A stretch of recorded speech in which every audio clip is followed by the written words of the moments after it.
আওয়ামী লীগের সাংগঠনিক কার্যক্রম নিষিদ্ধ হয়েছে। গণহত্যার বিচার পূর্ব আওয়ামী লীগের নিবন্ধন বাতিল করতে হবে। আমরা নির্বাচন কমিশনকে বলবো, যেহেতু সরকার আওয়ামী লীগের সাংগঠনিক কার্যক্রম নিষিদ্ধ করেছে, সুতরাং আর কোনো তালবাহানা নয়, আর কোনো দায় চেপানো নয়। আপনাদেরকে অবশ্যই দ্রুত সময়ের মধ্যে প্রজ্ঞাপন জারি করে আওয়ামী লীগের নিবন্ধন বাতিল করতে হবে, যাতে করে আওয়ামী লীগ কোনোভাবে আগামী নির্বাচনে অংশ নেওয়ার স্বপ্ন না দেখে।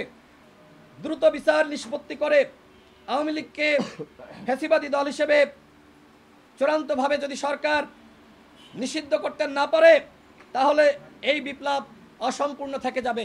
আমরা গণ অধিকার পরিষদের পক্ষ থেকে সরকারকে আমরা সহযোগিতা করে যাচ্ছে, কিন্তু এই যে কথাগুলো বললাম, গণহত্যার বিচার এবং আওয়ামী লীগকে নিষিদ্ধ করা, রাষ্ট্র সংস্কার এবং একটি জাতীয় সনদ তৈরি করা, আওয়ামী লীগের যারা পান্ডা ছিল, গুন্ডা ছিল, এদেরকে গ্রেপ্তার করা, এই বিষয়গুলোতে সরকারের আমরা ত্বরিত পদক্ষেপ দেখতে চাই।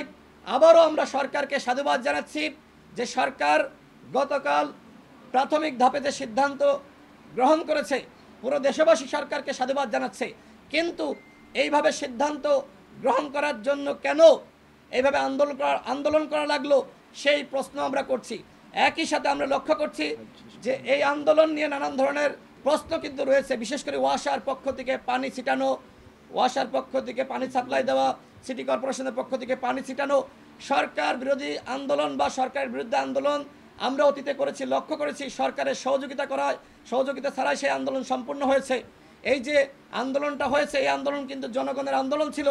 সেইখানে আরেকটি পক্ষ কিভাবে ওয়াসার পানি সাপ্লাই দিল, কেন এইভাবে সিটি কর্পোরেশন তারা ঠান্ডা পানি ছিটালো, এটি নিয়ে আমরা মনে করি সরকারের তদন্ত করা দরকার। যেখানে গুরুত্বপূর্ণ দাবি, সেই দাবিকে এই যে সরকারের এই ধরনের সহযোগিতা, সেটা কিন্তু প্রশ্নবিদ্ধ করেছে।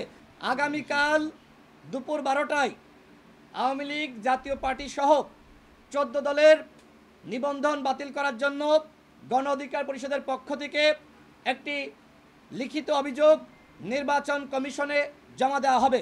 আমরা মনে করি আওয়ামী লীগ যেমনিভাবে অপরাধ করেছে, জাতীয় পার্টি সহ 14 দলের দোসররা একইভাবে অপরাধ করেছে। সুতরাং আওয়ামী লীগের সাংগঠনিক কার্যক্রম যেমনিভাবে নিষিদ্ধ হয়েছে, জাতীয় পার্টি সহ 14 দলের সাংগঠনিক কার্যক্রম নিষিদ্ধ করতে হবে এবং একই সাথে জিএম কাদের, চুন্নু সহ 14 দলের দোসরদেরকে গ্রেপ্তার করতে হবে।